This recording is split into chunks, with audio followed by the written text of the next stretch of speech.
ଆଉ କଚିମ ଦୁହେଁ ବହୁତ ଭଲ ସାଙ୍ଗ।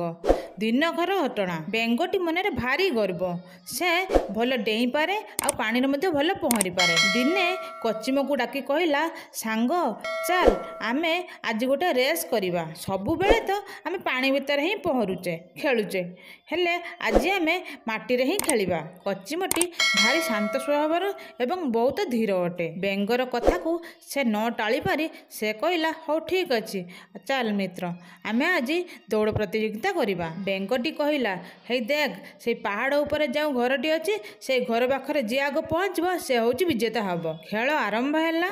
ବେଙ୍ଗଟି ଜଲ୍ଦି ଜଲ୍ଦି ଡିଆଁ ମାରିବା ଦ୍ୱାରା ସେ ପୁରା ହାଲିଆ ହୋଇଗଲା। ସେ ଗୋଟିଏ ଗଛ ମୂଳରେ ବସୁ ବସୁ ଶୋଇପଡ଼ିଲା। କଚିମଟି ଧୀରେ ଧୀରେ ଚାଲି ପାହାଡ଼ ଉପରେ ଯେଉଁ ଗୁମ୍ଫା ଥିଲା ଆଗରେ ଯାଇ ପହଞ୍ଚିଗଲା। ବେଙ୍ଗଟିର ନିଦ ଭାଙ୍ଗି ସେ ଦୌଡ଼ିବାକୁ ଲାଗିଲା। ଦେଖିଲା ବେଳକୁ ପାହାଡ଼ ଉପରେ ଯେଉଁ ଘରଟା ଅଛି ତା ପାଖରେ କଚିମ ଯାଇ ପହଞ୍ଚି ଯାଇଛି। ବେଙ୍ଗଟିର ମୁଣ୍ଡ ଲାଜରେ ନଇଁଗଲା।